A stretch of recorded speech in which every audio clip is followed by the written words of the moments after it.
Save your family or save humanity? Will you make a choice? Perhaps one of those choices involves you wanting to put on your boogie shoes, doo-doo, doo-doo, or maybe you want to put on your stomping shoes, doo-doo, doo-doo, because I'm starting to wonder who keeps giving M. Night Shyamalan ding dong all this money to make these movies that aren't any good. Ha ha. My boogie shoes. Dear God. Knock at the Cabin was written and directed by M. Night Shyamalan Ding Dong. Chang, shabab. Man, remember when this guy used to make some good movies? It seemed like such a long time ago. Oh, boy, I'm probably tipping my hand as to how I felt about this one, but goodness goddamn me. M. Night Shyamalan deserves to be brought up on capital charges for what he keeps perpetrating on film and keeps just shoving out in front of the viewers. He's a divisive filmmaker, shall we say. I do want to say there are going to be a couple positives in this review of Knock at the Cabin. But oh boy, another swing and a goddamn miss. Such a goddamn miss that the baseball that he tried to swing at was literally 2,000 feet past him. Somehow the pitcher must have had a goddamn cannon like Jay Buhner in the 90s for the Mariners. It was also written by two other people. There were two other people that wrote this. Three people wrote this. Three goddamn people wrote this. Steve Desmond, who did shorts, as well as Michael Sherman, not to be confused with the brother of Richard Sherman. I don't even think Richard Sherman has a brother. If he does, I apologize. He also did shorts. This is based on the novel by Paul Tremblay. Boy, we were just trembling away. I want to say one positive. Dave Bautista is in this as Leonard. Dave Bautista is a revelation. He's becoming an acting phenomenon. Do phenomenon. Do. Bautista bomb. Do. Bautista actually has really taken to Hollywood well since leaving WWE full-time in 2010, getting some roles, coming back for a brief run in 2014. Yes, we even had Blue Batista. I want to say right now I love Dave Bautista. He's very open and honest about his life and his career, and the fact is he is really sinking his teeth into Hollywood and delivered a hell of a performance here. He shows that he can do action, he can do drama, he can do comedy, and he did some pretty good dramatic acting here. Also, Jonathan Goff was in this as one of the two fathers of Wen, Kirsten Chu. I hope I pronounced that right. If I didn't, I do apologize. And the other one is Andrew, Ben Aldridge. Now, they're two gay men that have an adopted daughter, and they're in a cabin in the woods. That's why you're getting a knock at the cabin at one point.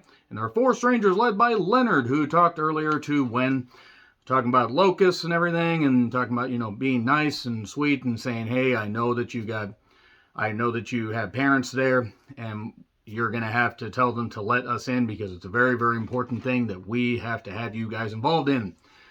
And then four people show up, led by Leonard, bust into the cabin, and they basically say, we are sharing a common bond.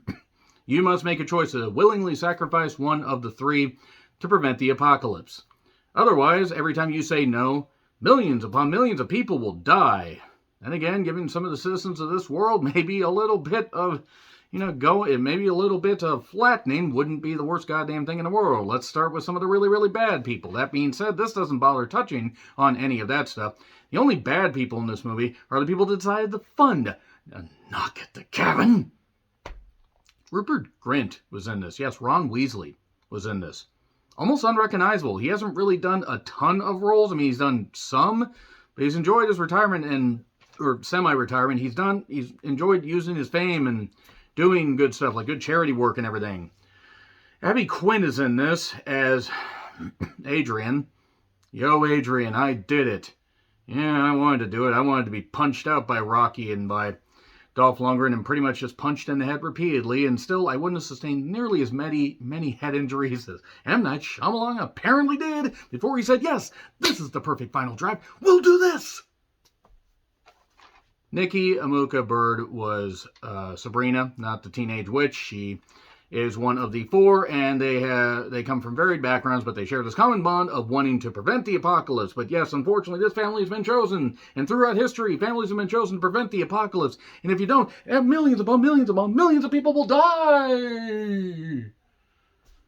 And if you cared really about any of these characters beyond, I mean, Wen, sort of, and Leonard, beyond that, if you really can care about any of these characters, you're better than me, because none of these characters really have any depth to them. Also, this movie is very, very staggered as far as its timeline and everything, because we cut, and this is a minor spoiler, but so just so you know, but it cuts from the present time in the cabin to setting up the story in various flashbacks and everything. There you go. That's pretty much your minor spoiler right there. Okay, so I wrote down the various M. Night Shyamalan Ding Dong movies that have been good to okay or bad and terrible. So let's start off with Praying with Anger. That was his directorial debut. It was okay. It wasn't great. The message was fine. The movie was a bit uneven, but it was all right. Wide Awake, not the Katy Perry song. That was in 1998. It was all right.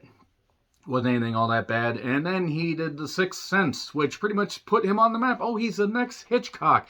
No, he's a Hitchcock-up. That's what he is. He is Alfred Hitchcock-up.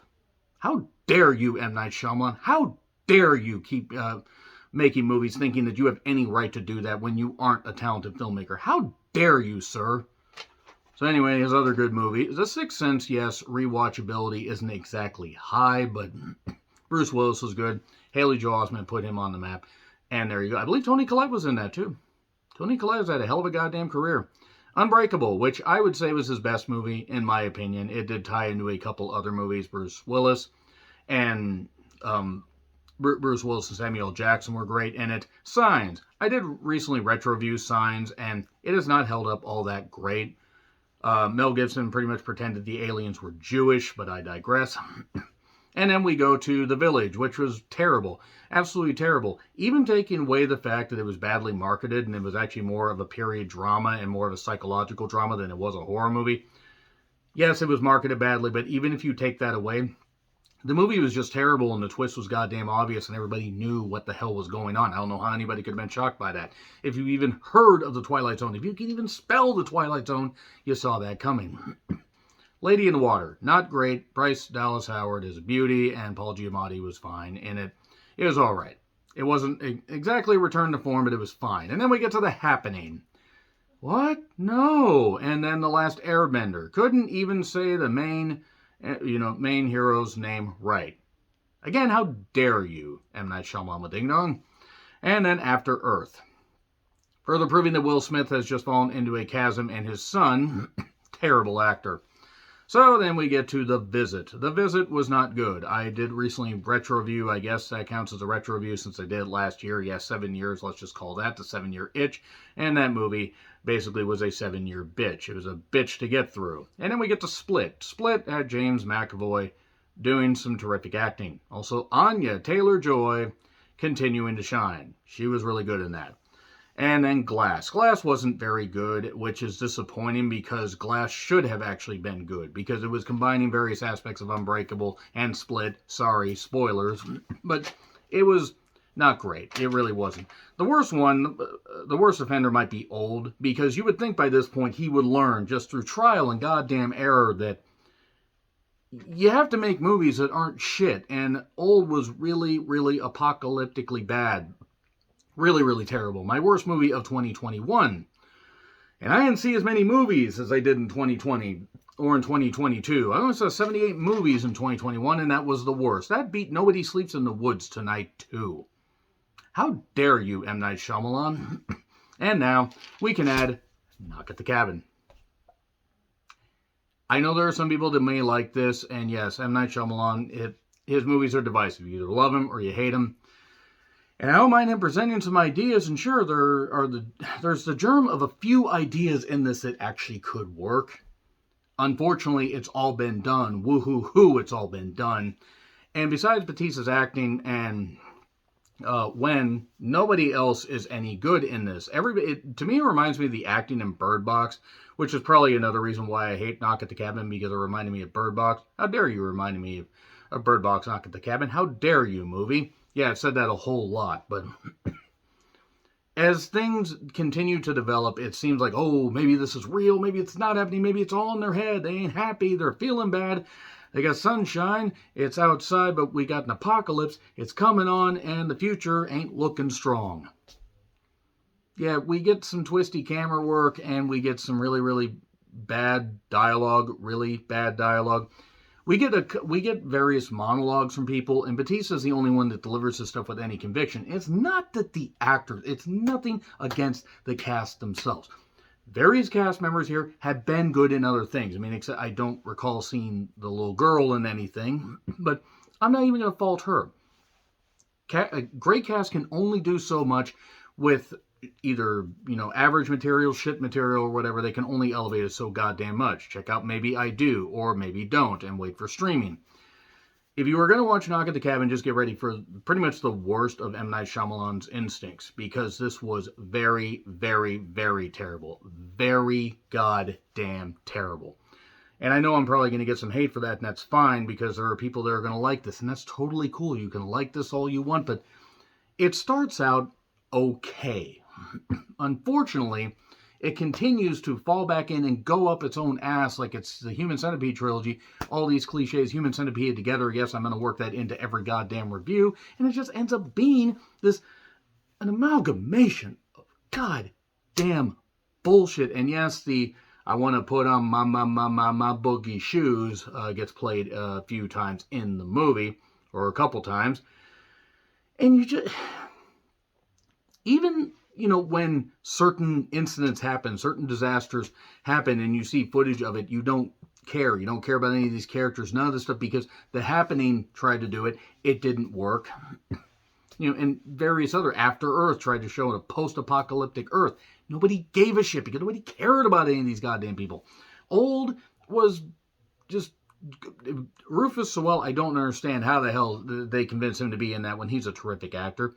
And I hope this leads to Batista getting more dramatic parts and possibly being in rom-coms, because he said in an interview he's not sure that he could be in a rom-com because he's not sure about, confidence and stuff like that, even though the man is in incredible shape for being in his 50s and has the acting chops to pull it off.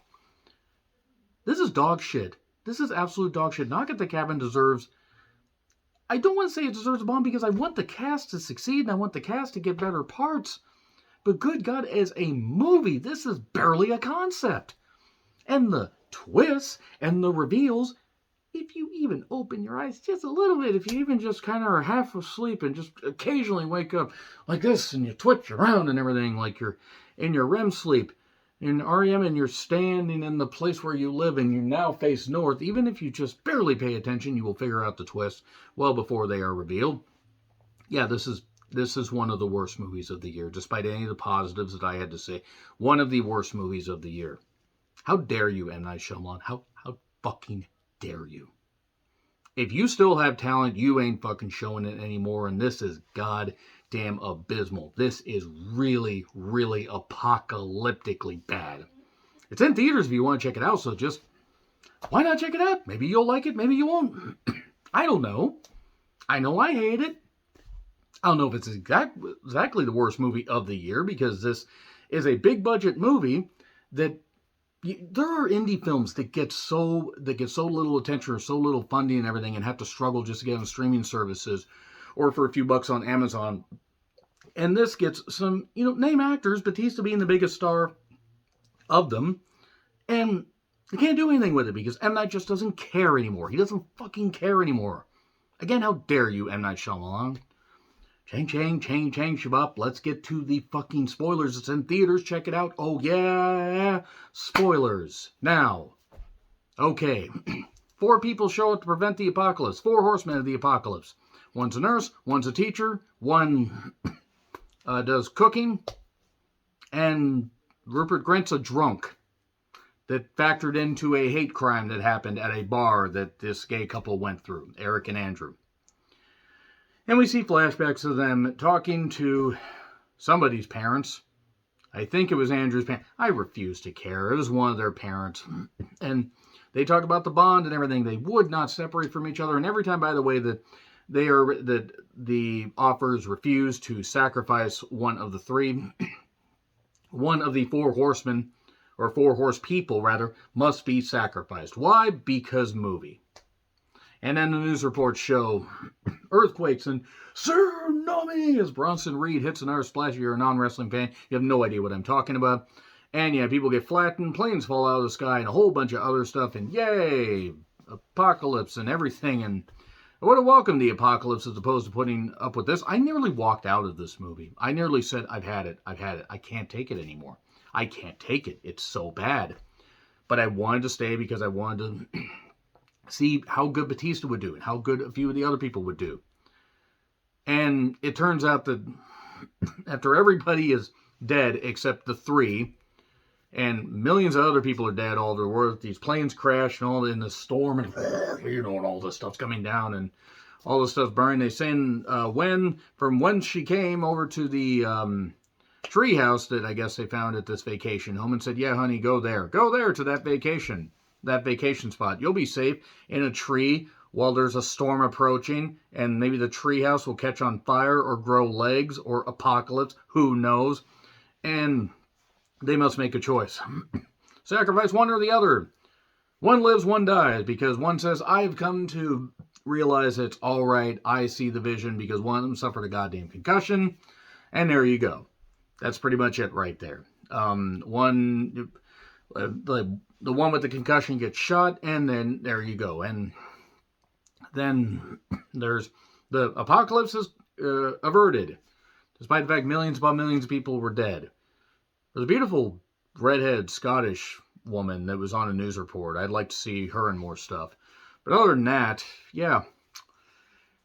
M. Night Shyamalan just must love burning money or burning through halfway decent concepts. This is dog shit. This is one of the worst things I have seen in years. I don't know if it's as bad as Old. It may be an improvement over Old, but that's not saying much because Old was abysmal. This probably is his best movie since Split, but that's not saying much. It's about on par with The Happening. No, actually The Happening was worse, because The Happening has worse dialogue. Batista at least delivered a good performance here. The Happening was a really good comedy, but it gets an F. Of course it gets an F. I want to rip up these notes and set them on fire, but I can't. Shouldn't do that. Be bad to do in a house. Be bad to do in general. Don't set shit on fire for no goddamn reason. Yeah, F. Gets an F. Knock at the cabin. How dare you, M. Night Shyamalan. Anyway, agree, disagree, what I said, like, share, subscribe, Twitter handle in the description. I'm John Ritlin. I'll see you soon.